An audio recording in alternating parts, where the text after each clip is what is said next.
Hello students, now we have to start the chapter that is physical features of India. ठीक है, तो इसमें हम पढ़ रहे हैं about the peninsular plateau. ठीक है, जिसके दो पार्ट थे, central highland and Deccan plateau. Central highland हमने लास्ट लेक्चर में पूरा कंप्लीट कर लिया था और डेक्कन प्लेट्यू का कुछ पार्ट कंप्लीट हुआ था. बाकी का पार्ट हम कंप्लीट करेंगे इस चैप्टर में. ठीक है, हमने पहले देख लिया था कि डेक्कन प्लेट्यू जो है वो नीचे ट्रायंगुलर लैंड मास है और उसके कुछ पार्ट्स नॉर्थ ईस्ट इंडिया में भी सिचुएटेड हैं, कुछ प्रोमिनेंट हिल्स और कुछ रेंजेस. ठीक है, इसके अलावा डेक्कन प्लेट्यू में जो दोनों तरफ वेस्टर्न घाट और ईस्टर्न घाट है उसके बारे में हमें आज पढ़ना है. ठीक है, तो सबसे पहले हम लिख लेते हैं, हमारा क्या चल रहा है अबाउट द डेक्कन प्लेट्यूज. ठीक है, डेक्कन प्लेट्यूज चल रहा है जिसमें हम देखेंगे अबाउट द ईस्टर्न घाट और वेस्टर्न घाट. तो हम इसको इनके डिफरेंशिएशन देख लेते हैं कि दोनों में क्या डिफरेंसेस हैं. ठीक है, किस तरीके से हम दोनों को एक दूसरे से अलग कर सकते हैं. ठीक है, वेस्टर्न घाट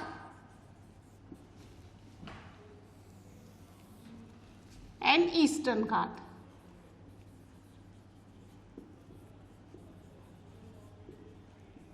ठीक है, सबसे बड़ा डिफरेंस तो दोनों का साइड ही है.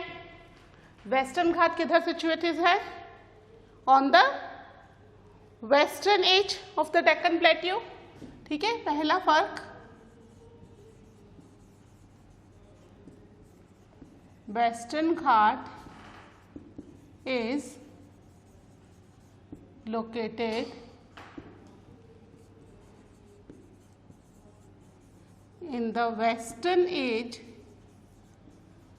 of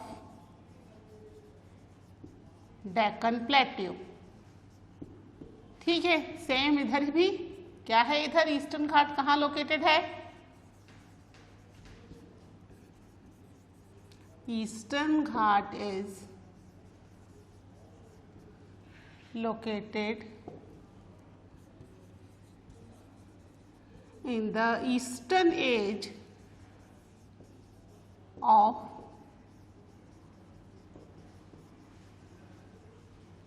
Deccan plateau.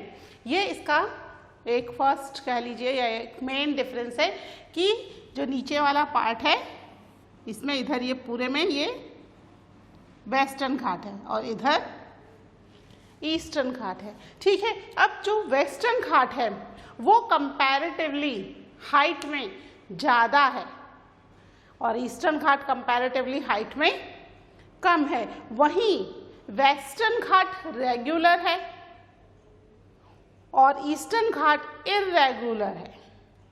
ठीक है, डिसकंटिन्यू हो जाता है, बीच बीच में इर्रेगुलर हो जाता है, जबकि वेस्टर्न घाट कंटिन्यूअस और रेगुलर एक रेंज है.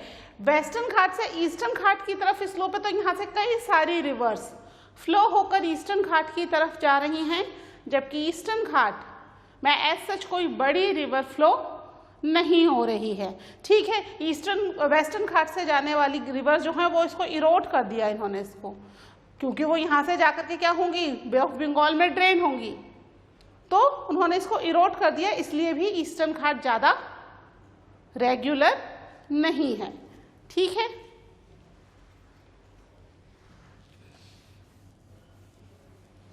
ठीक है, लिख लेते हैं. देयर आर कंटिन्यूअस, ये वाली रेंज क्या है, ये range there are continuous and can B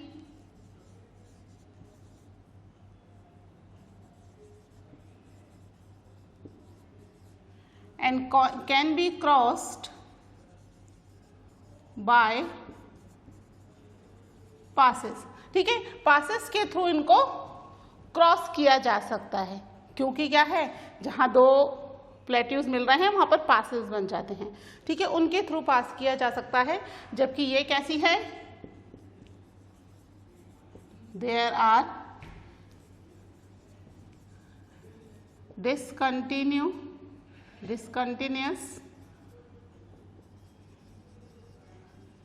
irregular and dissected by the rivers draining into Bay of Bengal. ठीक है, डिसकंटिन्यूस है, इर्रेगुलर है, और क्या होता है ये कि जो रिवर्स बे ऑफ बंगाल की तरफ जा रही हैं, है ना, वेस्टर्न घाट से आ रही हैं, ईस्टर्न घाट से होते हुए बे ऑफ बंगाल में जा रही हैं, उन्होंने इस रिवर को बीच बीच में से तोड़ दिया है। ठीक है, हाइट कितनी है यहाँ पर, इसकी जो एवरेज हाइट है, किसकी एवरेज हाइट कितनी है यहाँ पर इसकी, इट इज 900 to 1100 मीटर इसकी एवरेज हाइट है। जबकि ईस्टर्न घाट क्या है, कंपैरेटिवली छोटा है ना, तो इसकी एवरेज हाइट भी कम होगी, है ना। एवरेज हाइट किसकी है इसकी, सॉरी 600 मीटर्स। ठीक है, 600 मीटर ही इसकी एवरेज हाइट है, बहुत ज़्यादा बड़ा नहीं है। ठीक है, और इस रिवर, यहाँ से कई सारी रिवर्स निकल रही हैं, sources of many rivers such as Godavari,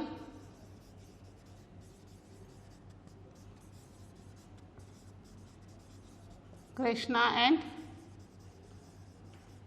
Kaveri. ठीक है, कई सारी रिवर्स यहाँ से फ्लो होकर के निकल रही हैं, जबकि यहाँ से कोई बड़ी रिवर नहीं निकल रही ईस्टर्न घाट से। No big river originated from this side. ठीक है, इस साइड से कोई भी बड़ी रिवर नहीं निकल रही है। छोटी मोटी स्ट्रीम्स जो हैं वो तो जहाँ पर भी उन्हें थोड़ा सा स्लोप मिलेगा वहाँ पर वो फ्लो होंगी, लेकिन बड़ी रिवर नहीं है ईस्टर्न घाट में। जबकि साउथ की सबसे बड़ी रिवर गोदावरी वो वेस्टर्न घाट से ही निकल रही है, जिसको हम दक्षिण गंगा के नाम से भी जानते हैं, है ना। दक्षिण गंगा क्यों कहते हैं, because this is the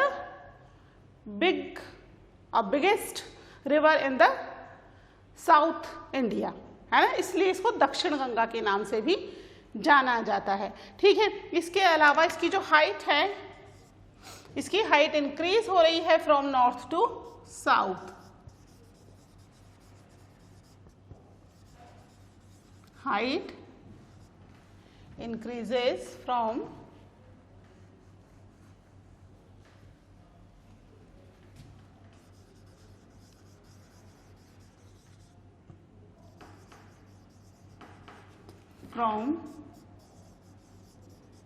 north to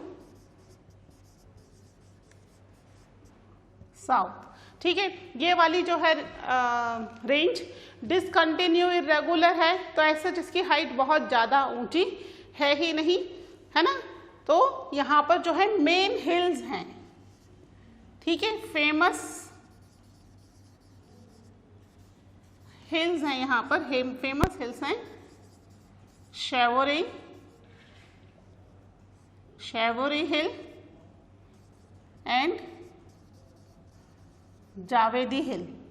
ठीक है, these are the famous hills. ठीक है, इसके अलावा ईस्टर्न घाट पे ही फेमस हिल स्टेशंस भी हैं, उट्टी, है ना, कोडई कनाल, उदयमंगलम, ये कुछ फेमस हिल स्टेशन भी इस ईस्टर्न घाट पर ही सिचुएटेड है ना, क्योंकि बहुत ज़्यादा ऊंचा नहीं है ना, तो घूमने जाने के लिए कुछ अच्छे हिल स्टेशंस भी यहाँ पर हैं। इसकी जो सबसे हाईएस्ट पीक है,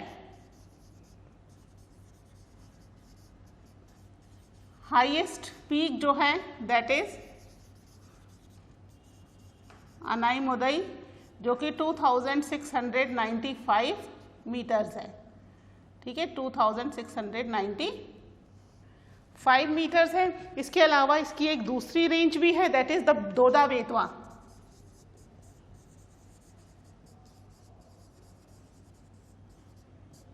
ठीक है, इसकी हाइट है 2637 मीटर। ठीक है, दोदा बेता। ठीक है, और इसकी जो हाईएस्ट पीक है, highest peak that is Mahendragiri. ठीक है, महेंद्रगिरी है जो कि 1501 मीटर, 1501 मीटर की हाइट पर है। ठीक है, ये दोनों में थोड़ा डिफरेंस है। ठीक है, आप ये डिफरेंसेस नोट डाउन कर लीजिए। इसके बाद हम देखते हैं next physical feature of India. ठीक है, ये डेक्कन प्लेट्यू का ये कंप्लीट हो गया comparison of the Eastern Ghat and Western Ghat. ठीक है, आप इसमें एक और पॉइंट डालना चाहो तो डाल लीजिए, कौन सा, फेमस हिल स्टेशंस का। ठीक है, it has few famous hill stations also, Ooty है ना, Kodaikanal and Udhagamandalam, these are few famous hill station situated in the Eastern Ghat. ठीक है, तमिलनाडु में ये जो दोनों हिल्स हैं, ये दोनों हिल भी तमिलनाडु में ही सिचुएटेड हैं। ठीक है, आप नोट डाउन कर लीजिए इसको।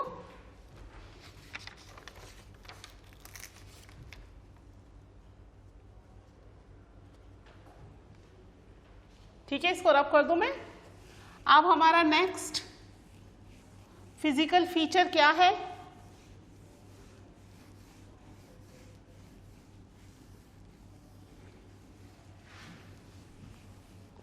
That is the Indian desert, है ना।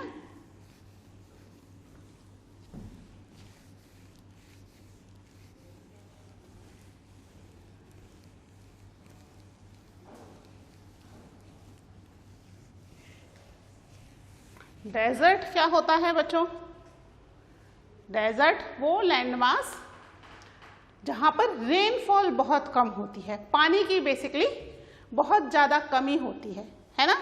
तो इंडिया में डेजर्ट है, द इंडियन डेजर्ट, है ना। इसको थार डेजर्ट भी बोलते हैं।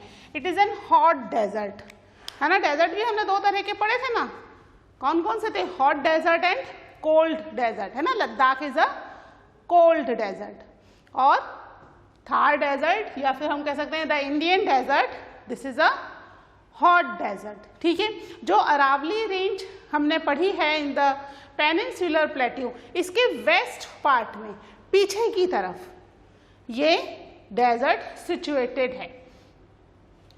ठीक है, इस डेजर्ट में जो टोपोग्राफी है अनड्वेल्टिंग है, कहीं ऊबड़ खाबड़ है, ऊंची नीची है।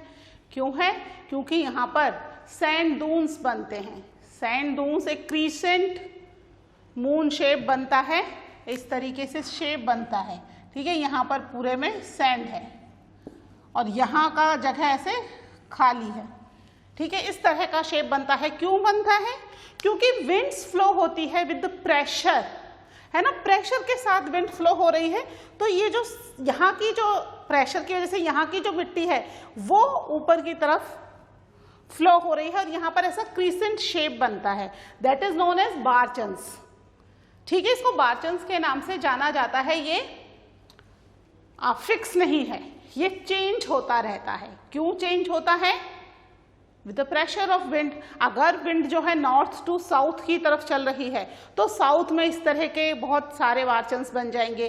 अगर विंड प्रेशर चेंज हो जाता है, ईस्ट से वेस्ट की तरफ चलने लगता है, तो वेस्ट की तरफ बन जाएंगे, है ना। जहां पर विंड प्रेशर मूव करेगा वहां पर इस तरह के क्रीसेंट शेप जो है वहां की सैंडी सॉइल क्रिएट कर लेगी। ठीक है, ये क्रीसेंट शेप बनाती है। इसके अलावा यहाँ पर रेनफॉल तो बहुत ही कम होती है, वेरी वेरी लो रेनफॉल। इसका एक रीजन हम ये भी कह सकते हैं कि अरावली हिल है ना। अरावली हिल से टकरा करके जो क्लाउड्स हैं वो वापस चले जाते हैं वेस्टर्न मार्जिन पर रेनफॉल नहीं कर पाते हैं। अधिकतर आप देखोगे कि जितने भी डेजर्ट हैं वो मोस्टली वेस्टर्न मार्जिन पर ही सिचुएटेड होंगे कंट्री के। दूसरे मार्जिन्स पर भी होते हैं, मेनली मैं बता रही हूँ, मेनली डेजर्ट वेस्टर्न मार्जिन पर ही सिचुएटेड होते हैं, क्योंकि अर्थ का जो मूवमेंट है उसकी वजह से जो विंड है वो ईस्ट टू वेस्ट चल रही है, ईस्ट से वेस्ट की तरफ जा रही है। तो अगर वेस्ट में कोई भी ऑब्स्टिकल आ जाता है, रुकावट आ जाती है, तो विंड उधर ब्लो नहीं हो पाती और विंड प्रेशर के साथ ही क्या होगा, क्लाउड्स मूव करेंगे, तो क्लाउड्स भी उस साइड मूव नहीं हो पाएंगे और वहां पर रेनफॉल कम होगा। ठीक है, तो इंडियन डेजर्ट कहां पर सिचुएटेड है, सबसे पहले देख लेते हैं। इंडियन डेजर्ट लाइज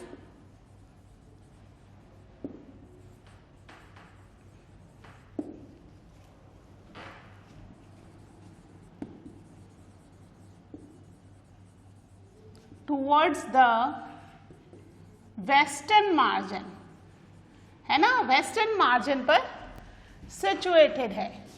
किसके, कौन सी हिल है, western margin of the Aravalli hill, है ना, अरावली हिल्स के वेस्टर्न मार्जिन पर सिचुएटेड है। कैसी लैंड है ये, it is a land of, it is a land of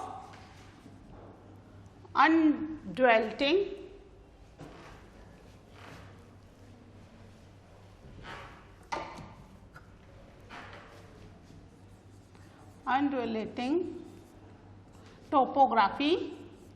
topography क्या होती है, लैंड फॉर्म, है ना, टोपोग्राफी विथ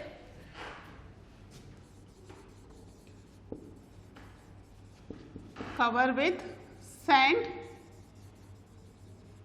दून्स। ठीक है, जो कि किससे कवर है, it is covered with the sand dune, sand dune से कवर्ड है ये। ठीक है, इस तरह की अनड्वेल्टिंग यानी ऊबड़ खाबड़ ऊंची नीची टोपोग्राफी है। इसके अलावा यहाँ पर रेनफॉल कैसी होती है,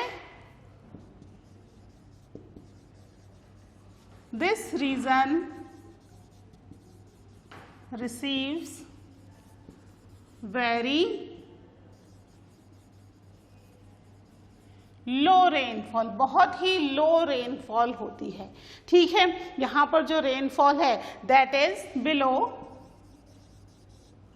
150 मिलीमीटर, है ना, 150 मिलीमीटर पर ईयर, एक साल में इससे भी कम रेनफॉल होती है ना। यानी कि ये जो एरिया है यहाँ रेनफॉल नहीं होती, रेनफॉल नहीं होगी तो क्या होगा, इस एरिया के अंदर कैसा क्लाइमेट होगा, बहुत ही वेजिटेशन होगी। क्या, वेजिटेशन बहुत ही कम होगी, रेनफॉल नहीं हो रही ना, वेजिटेशन को तो पानी चाहिए, है ना, तो यहाँ पर एरिड क्लाइमेट, सूखा क्लाइमेट होता है और वेजिटेशन भी बहुत कम होती है ना।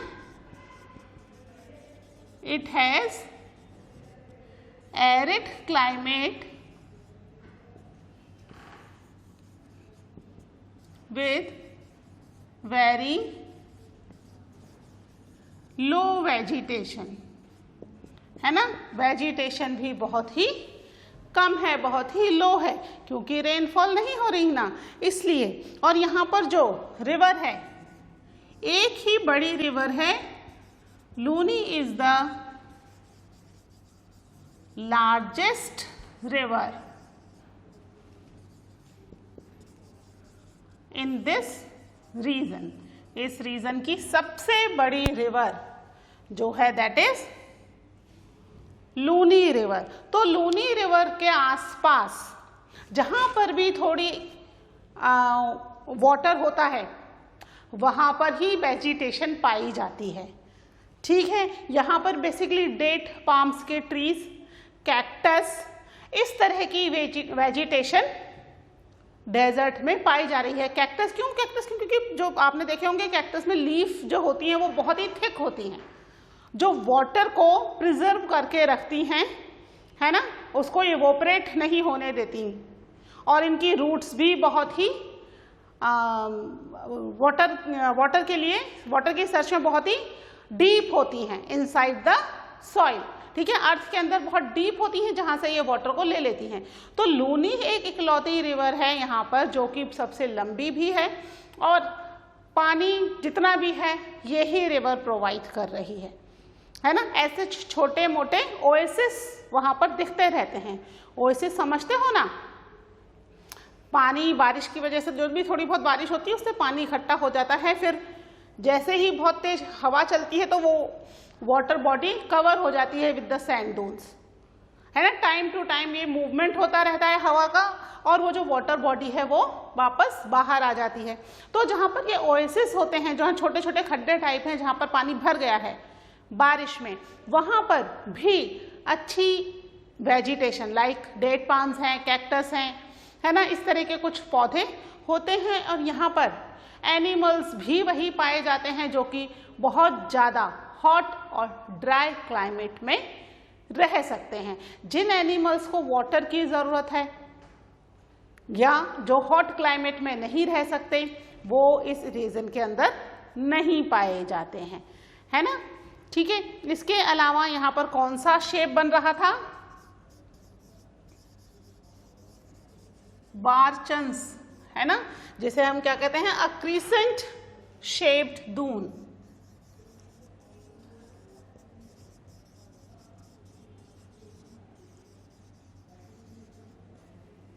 ठीक है, अ क्रीसेंट शेप्ड दून है बारचंस।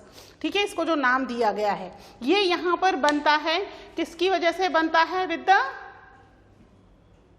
लार्ज जो एरिया है वहां पर लॉन्गिट्यूडनल दून्स जो हैं वो टाइम टू टाइम मूव होते रहते हैं। ठीक है, इंडो पाकिस्तान बॉर्डर पर बेसिकली ये बारचंस बनते हैं। ठीक है, क्या हो रहे हैं? सैंड दून्स मूव हो रहे हैं with the pressure of the wind और ये बेसिकली कहाँ पर बन रहे हैं?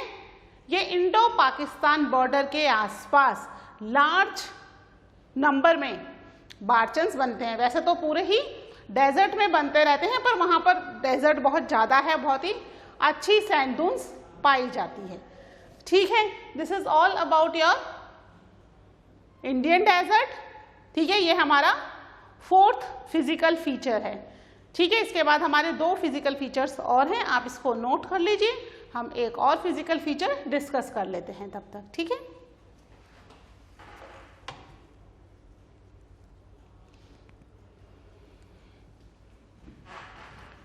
ठीक है, इसको रब कर रही हूं। अब हम देखेंगे अबाउट द कोस्टल प्लेन। ठीक है, कोस्टल प्लेन्स क्या होते हैं? हमने प्लेन्स तो पढ़े थे, northern plains. What about the coastal plains? ये कोस्टल प्लेन बच्चों उस लैंड एरिया को कहते हैं जो कि समुद्र के किनारे होता है। ठीक है, जैसे कि हमने देखा कि जो इंडिया का लोअर पार्ट है, 2-3 साइड से, तीनों साइड क्या है? ओशन है, हमें पता है। यहाँ पर अरेबियन सी है, यहाँ पे बे ऑफ बंगाल है और यहाँ पर क्या है? Indian ocean. ठीक है, और यहाँ पर वेस्टर्न घाट और ईस्टर्न घाट है, ये हमने देख लिया था। ठीक है, अब ये जो वेस्टर्न घाट से लेकर के ओशन तक का जो ये लैंड एरिया है, this is known as western coastal plain, western Ghat वाला। ठीक है, ऐसे ही ईस्टर्न घाट वाला जो एरिया है that is known as eastern coastal plain, है ना, कोस्टल। ठीक है, ईस्टर्न कोस्टल प्लेन है ये दोनों। ठीक है, ये वेस्टर्न, ये ईस्टर्न। अब ये जो एरिया है वेस्टर्न घाट वाला एरिया यानी वेस्टर्न जो कोस्टल प्लेन है वो कंपैरेटिवली थोड़ा बड़ा है ना, ईस्टर्न कोस्टल प्लेन से। ठीक है, इन तीनों को अलग अलग पार्ट में बांटा गया है। ठीक है, वेस्टर्न कोस्टल प्लेन को 3 पार्ट में बांटा है। ये वेस्टर्न कोस्टल प्लेन है, इसको 3 पार्ट में बांटा गया है। ठीक है, जो कि है मुंबई से यहाँ से आएंगे तो ये गुजरात वाला पार्ट शुरू हो जाता है ना, मुंबई से गोवा तक का part, that is called Konkan, है ना, इसको क्या कहते हैं, कोंकण। ठीक है, मुंबई से गोवा तक वाला जो कोस्टल प्लेन है, ये पूरा कोस्टल प्लेन क्या कहलाता है, कोंकण कहलाता है। इसके बाद इसके नीचे से सेंट्रल पार्ट जो है वो कहलाता है कन्नड़। ठीक है, Kannada plain, Konkan plain, Kannada plain, और उसके बाद जो लास्ट वाला हमारा साउथ वाला पार्ट है that is known as the Malabar plain. ठीक है, ऐसे ही ईस्ट साइड का जो कोस्टल प्लेन है इसको 2 पार्ट में डिवाइड कर दिया गया है।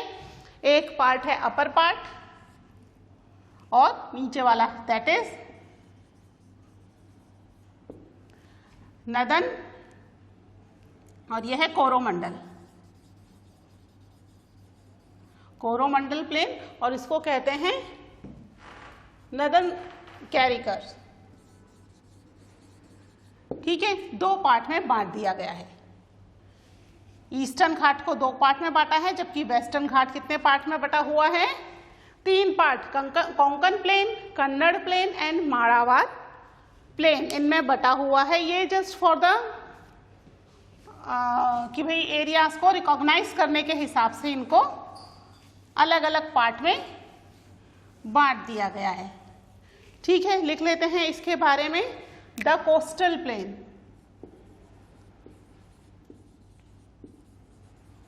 The coastal plain. ठीक है, कौन कौन से 2 प्लेन्स पढ़े हैं हमने, that is the peninsula plateau जो है,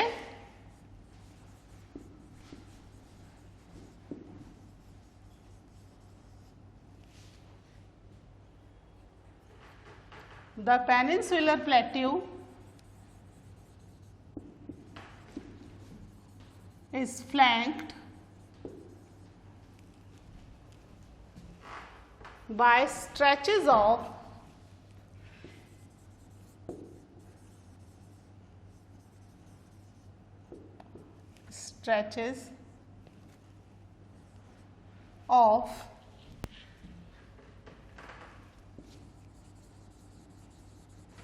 नैरो कोस्टल स्ट्रिप। ठीक है ना, पेनिनसुलर प्लेट्यू का जो पार्ट था वी शेप, वहां पर क्या बन रही है, कोस्टल स्ट्रिप्स बन रही है अलोंग विद द अरेबियन सी। कौन सी होगी अरेबियन सी में, वेस्टर्न कोस्टल प्लेन। ठीक है, एंड बे ऑफ बंगाल। ठीक है, बे ऑफ बंगाल में कौन सी होगी, that is eastern coastal plane. ठीक है, तो हम देख लेते हैं, western coastal plane is divided, कितने पार्ट में करे थे हमने, डिवाइडेड इन 3 पार्ट्स।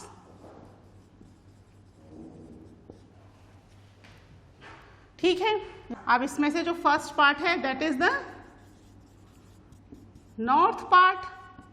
ठीक है, नॉर्थ पार्ट क्या कहला रहा है, क्या लिखा था हमने, दैट इज कोंकण, है ना, कोंकण प्लेन, जो कहां से कहां तक है, that is from Mumbai to Goa. ठीक है, इसके बाद सेकेंड नंबर पे क्या है, दैट इज सेंट्रल, है ना, सेंट्रल पार्ट। क्या नाम देखा था हमने सेंट्रल पार्ट का, दैट इज कन्नड़ प्लेन, है ना।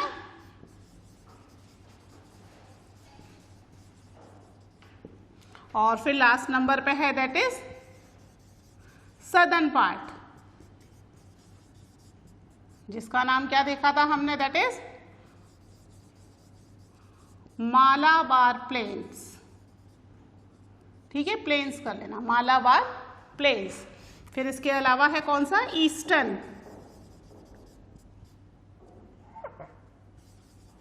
Eastern coastal plane is divided, कितने पार्ट में डिवाइड किया हुआ है, डिवाइडेड इन 2 पार्ट्स। ठीक है, कौन कौन से हैं इसके 2 ही पार्ट हैं, that is southern part and northern part. तो सबसे पहले हम देख लेते हैं northern part. Northern part is known as northern Circars. ठीक है, एंड सदर्न पार्ट जो है that is known as Coromandel plain, sorry Coromandel coast लिख दिया मैंने, कोरोमंडल प्लेन है ना। कोरोमंडल कोस्ट भी ठीक है वैसे तो, कोरोमंडल कोस्ट या कोरोमंडल प्लेन है ना, कुछ भी नाम आप इसको दे सकते हो। ठीक है, तो इस तरीके से ये पूरा जो हमारा कोस्टल प्लेन एरिया है वो इस तरीके से डिवाइड है, ईस्टर्न पार्ट और वेस्टर्न पार्ट में डिवाइडेड है। ठीक है, तो इसके साथ ही कोस्टल प्लेन भी अपना कंप्लीट हो रहा है। ठीक है, और अब हमारा लास्ट पार्ट बचा है, दैट इज द आइलैंड्स। ठीक है, that we will cover in the next lecture. Till then take care, bye.